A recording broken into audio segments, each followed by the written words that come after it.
Varicose veins కి సరైన చికిత్స కోసం సంప్రదించండి ఎవిస్ హాస్పిటల్. నమస్కారం. మాఘపురాణం 23వ రోజు పారాయణలోకి వచ్చాం. ఇది కూడా మనకి నైమిసారణ్యంలో చెప్పబడిన గాథేనండి. పూర్వమట మగధ రాజ్యంలో పౌరోహిత్యం చేసుకుంటూ జీవనం గడిపే ఒక బ్రాహ్మణానికి 4 కుమార్తెలు ఉండేవాళ్ళట. వీళ్ళందరూ యవన ప్రాదుర్భావంలోనే ఉన్నారు. పిల్లలు పెద్దవాళ్ళు అయ్యారనమాట. చక్కగా అందంగా చాలా కళగా కనపడుతుండేవాళ్ళు. వాళ్ళు ఆ గ్రామ కోనేటి వద్ద ఉన్న ఉద్యానవనంలో పువ్వులు కోసుకొని రోజు దేవాలయంలో దేవుడికి సమర్పించేవాళ్ళు. మనకు తెలిసిన కథల్లోనండి అష్టవర్షాత్ భవేత్ కన్య అని 8 ఏళ్లకే పిల్లలకి పెళ్ళిళ్ళు చేసేయటమే మనకు తెలుసు. కానీ పూర్వగాథలన్నిట్లలో కూడా పిల్లలు పెద్దవాళ్ళు అయ్యాకే పెళ్ళిళ్ళు చేసేవాళ్ళండి. మనకి కలియుగంలో ఈ సమస్య ఉండేదో ఏంటో మరి తెలీదు. అయితే ఒకనాడు ఆ కోనేటి వద్దకి స్నానం చేయడానికి వచ్చాడట ఒక కుర్రవాడు, గురుకుల విద్యార్థి. వాడు ఎంతో బాగున్నాడు, చక్కగా ఉన్నాడు. అయితే అక్కడికి ఈ కోనేటిలో స్నానం చేయటానికి ఈ ఆడపిల్లలు కూడా వచ్చేసరికల్లా ఈ కుర్రాడు నీళ్లలోకి దిగితే ఈ 4 అమ్మాయిలు అతన్ని చూశారు. అబ్బాయి ఎంత బాగున్నాడు అని 4 దగ్గర ఏడాది ఏడార్థం గ్యాప్ ఉన్న వాళ్ళే.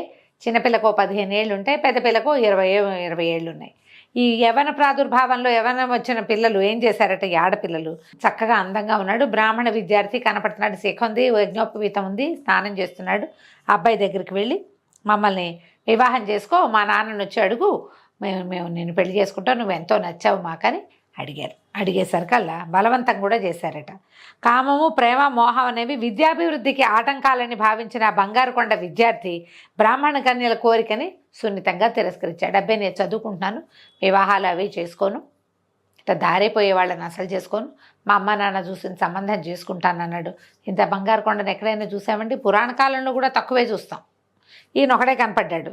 అయితే ఇలా తిరస్కారాన్ని చవి చూసినటువంటి ఆడపిల్లలు అవమానపడి చాలా కష్టంతో వచ్చిందట వాళ్ళకి. కష్టంతో వచ్చి వాళ్ళు ప్రతిరోజు ఏం చేస్తారంటే నియమబద్ధంగా పొద్దున్నే ఒకవేళకే లేచి చక్కగా నది స్నానం చేసి పువ్వులు కోసి దేవాలయంలో అర్పించడం ఒక నిత్య విధి వాళ్ళకి. దాంతో ఒక రకమైన దైవశక్తి వాళ్ళ అండలో ఉంది, వాళ్ళ అండను ఉండేసరికల్లా ఈ పిల్లలు ఏం చేశారు, 4 ఆడపిల్లలు, ఎవరెవరా ఒక 4 అమ్మాయిలు బ్రాహ్మణ కన్యలు వివాహం కోసం అర్థిస్తే, బ్రాహ్మణుడివి నువ్వు ఇంత మాట అంటావా, మమ్మల్ని అవమానిస్తావా, నువ్వు పిశాచాని వైపు అని 4 కలిసి ఒకేసారి శపించారు. ప్రేమ, శాపం ఇవి 2 పక్కనే ఉండటం ఎప్పుడూ ఉంది. ఇప్పుడు కూడా అంతే. నువ్వు ప్రేమిస్తావా చస్తావా అంటం వచ్చింది, ప్రేమించమంటావా చంపేయమంటావా అది కూడా వచ్చింది. ఈ కథ కూడా అలాంటిదే చూడండి.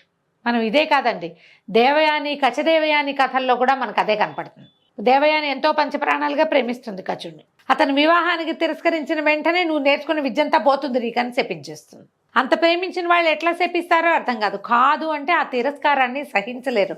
ఆడైనా మగైనా మనుషులందరికీ తిరస్కారాన్ని సహించగలిగే శక్తి ఉండదు. దాంతో ఎంత తీవ్రమైన ప్రేమ కలుగుతుందో అంత తీవ్రమైన ద్వేషం కూడా కలుగుతుంది. దాంతో శపించేసరికల్లా నిష్కారణంగా శాపానికి గురైనటువంటి ఆ గురుకుల విద్యార్థి కూడా ఆగ్రహించాడు. అతనికి చాలా కోపం వచ్చింది. ఈ పనిమాల మీరు నన్ను అడగటం ఏంటి, నా ఛాయిస్ నాకు ఉండాలి కదా, ఎవరికైనా వాళ్ళ ఛాయిస్లు ఉండాలి, నాకు అవకాశం లేకుండా చేసి మీరు నన్ను శపించడం ఏంటి, మీరు కూడా పిశాచాలు అయిపోండి అని శపించేశాడట. ప్రతిశాపం ఇచ్చేసరికల్లా 4 ఆడపిల్లలు పిశాచాలుగా మారిపోయారు. ఈ కుర్రవాడు పిశాచంగా మారిన కుర్రవాడు తన గురుకులాన్ని వెతుక్కుంటూ వెళ్ళిపోయాడు. కానీ ఈ 4 అమ్మాయిలు కోరిక తీరని ఈ 4 ఆడపిల్లలు కోనేటి వద్దనే ఒక చెట్టుని ఆశ్రయించుకుని వచ్చేపోయే వాళ్ళని పీడిస్తూ జీవించడం మొదలుపెట్టారు. తమ కూతుళ్ళు 4 ఈ పిశాచాలుగా మారిపోవటంతో తల్లిదండ్రులు చాలా కుంగిపోయారట. అయితే ఏమైంది, కొంతకాలానికి ఆ గ్రామానికి ఒక సిద్ధుడు వచ్చాడట. సిద్ధుడు వస్తే సరే ఈ బ్రాహ్మణ తల్లిదండ్రులు ఆడపిల్లల అమ్మా నాన్నలు ఆ సిద్ధుడిని తమ ఇంట్లో కూర్చోబెట్టి ఆయనకి పాద్యము అర్ఘ్యము అన్నీ ఇచ్చి, ఏమన్నా మీ ఇల్లు ఇంత ఖాళీగా ఉంది, ఇదివరకు ఎప్పుడో వచ్చినప్పుడు మీ ఇంట్లో పిల్లలు ఉండాలి, అమ్మాయిల వివాహాలు అయిపోయినాయా అని ఆయన కనుక్కునేసరికల్లా మహా దుఃఖంతో కుంగిపోతూ ఉన్న ఆ తల్లిదండ్రులు ఏం చెప్పారంటే, వివాహం ఎక్కడ స్వామి, వివాహం కోసమే ఏదో ప్రయత్నం చేసి నిష్కారణంగా బ్రాహ్మణుడిని శపించి ఆ యువకుడిని శపించి వీళ్ళు కూడా ప్రతిశాపాన్ని పొందారు. మా అమ్మాయిలు 4 కోనేరు దగ్గర ఉన్నటువంటి చెట్టు మీద ఉన్నారు, పిశాచ స్వరూపాలతో ఉన్నారు, వీళ్ళకి ఎట్లా విముక్తి లభిస్తుంది ఆ కుర్రవాడు ఎవరైతే ఈ పిల్లని శపించాడో అతను ఇక్కడి నుంచి వెళ్ళిపోయాడు. అతను కూడా పిశాచి రూపంలోనే ఉన్నాడు. వీళ్ళకి దీనికి శాపావసానం చెప్పే సమర్థత ఉన్నవాడు అయి ఉండడు. అతను కాదు. ఇప్పుడు మేము ఏం చెయ్యాలి? దీనికి శాప ప్రతిశాపాలతో అతను ఎట్లా అనుభవిస్తున్నాడు, ఈ పిల్లల్ని ఎట్లా మేము బయటికి తీసుకురావాలో మాకు తెలియటం లేదు అని చెప్పి మా వాళ్ళు మళ్ళీ కన్యలుగా మారే తరుణోపాయం ఏదైనా ఉంటే సెలవివ్వండి అని గోడు అంతా వెళ్ళపోసుకున్నారు. దాంతో సిద్ధుడు ఏం చేశాడంటే, బ్రాహ్మణోత్తమ, నువ్వు పిశాచి రూపంలో ఉన్న నీ కన్యల దగ్గరికి వెళ్ళు. వీళ్ళని వెంబడి పెట్టుకుని తీసుకెళ్ళి ఈ గయలో ఉన్నటువంటి త్రివేణి సంగమానికి తీసుకెళ్ళి మాఘమాసంలో వాళ్ళని త్రివేణి సంగమంలో స్నానం చేయించు. అప్పుడు వీళ్ళకి శాప విముక్తి కలుగుతుంది, ఈ పిశాచి రూపాలు పోతాయని చెప్పాడు. ఇప్పుడు పిశాచాలని పట్టుకెళ్ళి ఎలా తీసేస్తారండి? కథల్లో ఇలా కనబడుతుంది. పిశాచి దగ్గరికి అమ్మాయి నువ్వు రా అంటే వస్తుంది. అప్పుడు ఈయన వెళ్ళి తల్లిదండ్రి ఇద్దరు వెళ్ళి పరిపరి విధాలుగా అమ్మాయిల్ని బతిమలాడుకుని ఈ స్వరూపాలతోటి ఈ రకంగా చేస్తే ఇంకా మీకు పాపం పెరిగిపోతుంది, ఈ పిశాచి జన్మ వదలకుండా ఇలాగే ఉండిపోతుంది, ఈ పాప అందరినీ పీడించిన పాపం అంతా మీ ఖాతాలో పడుతుంది. తర్వాత ఏదైనా అవకాశం లభించి ఈ రూపం మారినా కూడా ఈ పాపాలు మీ వెంట పడతాయి, ఈ కర్మలు మిమ్మల్ని వదిలిపెట్టవు కాబట్టి రమ్మని చెప్పి ఆయన ఏం చేశాడంటే 4 కుమార్తెల్ని ఒప్పించుకున్నాడు.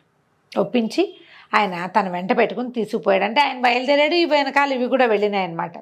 మాఘమాసంలో ఒక మంచి ముహూర్తం చూసుకుని గయకి వెళ్ళిపోయారు. ప్రయాణం చేసి వెళ్ళి అక్కడ మంచి రోజున త్రివేణి సంగమంలో ఈ అమ్మాయిల 4 స్నానం చేయించాడు. తర్వాత ఇక్కడ మాధవ క్షేత్రాలు కనిపిస్తాయి మనకి. పంచమాధవ క్షేత్రాలు అని చెప్తారు. గయలో ఒక మాధవ క్షేత్రం ఉంది. బిందు మాధవుడు అని జ్ఞాపకం ఉందండి నాకు. ఎవరైనా అది కాకపోతే కరెక్ట్ చేయండి మెసేజెస్లో. బిందు మాధవుడు అనే అనుకుంటున్నాను నేను. అయితే ఈ బిందు మాధవ క్షేత్రంలో ఈ పిల్లల పేరుతోటి అర్చనలు అవి చేయించి చాలా విశేషంగా పూజ చేయించి చేసేసరికల్లా ఈ 4 అమ్మాయిలకి పిశాచ రూపం పోయిందట. అయితే ఈ బ్రాహ్మణ ఆయన అక్కడున్న పురోహితుడిని అడిగాడు, అయ్యా మా కుమార్తెలను 4 ఇలాంటి పిశాచ రూపాలు వచ్చిన వాళ్ళని నేను ఇక్కడికి ఒక సిద్ధుడి సలహాతోటి తీసుకొచ్చాను. అమ్మాయిల 4 శాపం వదిలిపోయింది. కానీ వీళ్ళ వల్ల శపించబడినటువంటి బ్రాహ్మణ యువకుడు ఎక్కడున్నాడో తెలీదు, అతని పేరుతోటి కూడా అర్చన చేయండి. అతనికి కూడా ఈ శాపం సడలిపోయేలాగా ఏదైనా ఒక అవకాశం లభిస్తే ఇంకా అతనికి దుఃఖం ఉండదు కదా. ఆ పిశాచ స్వరూపంలో ఉన్న బ్రాహ్మణ యువకుడు దుఃఖం ఉండదు.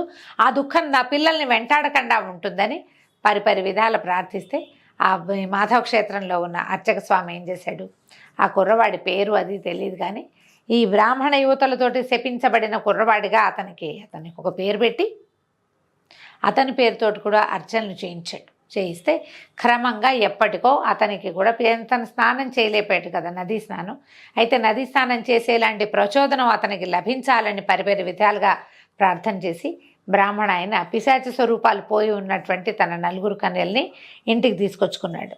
తీసుకొచ్చాక సరే ఆ పిల్లలు కూడా ఇంకా సత్ప్రవర్తితో మెలిగారు. ఆ తర్వాత ఇంకా దారిపోయే వాళ్ళని ఎవరినైనా ప్రేమించి పెళ్లి చేసుకో అని అడగకుండా తల్లిదండ్రులు చూపించినటువంటి చక్కగా సంబంధాలు పెళ్లి చేసుకుని వివాహానంతరం కూడా బుద్ధిమంతులుగా సత్ప్రవర్తనతో మెలుగుతూ ప్రతి మాఘమునందు నదీ స్నానం చేస్తూ విశేషమైన పుణ్యాన్ని ఆర్జించుకున్నారు. వీళ్ళ వల్ల శపించబడినటువంటి బ్రాహ్మణ యువకుడు కూడా తన గురువు వల్ల ప్రచోదనాన్ని పొంది తరువాత మాఘమాసంలో నదీ స్నానం చేసి తన పిశాచ స్వరూపాన్ని పోగొట్టుకున్నాడట. దీంతో 23వ రోజు పారాయణ పూర్తయిందండి. రేపు ఉదయం 24వ రోజు పారాయణలో మళ్ళీ కలుసుకుందాం. నమస్కారం.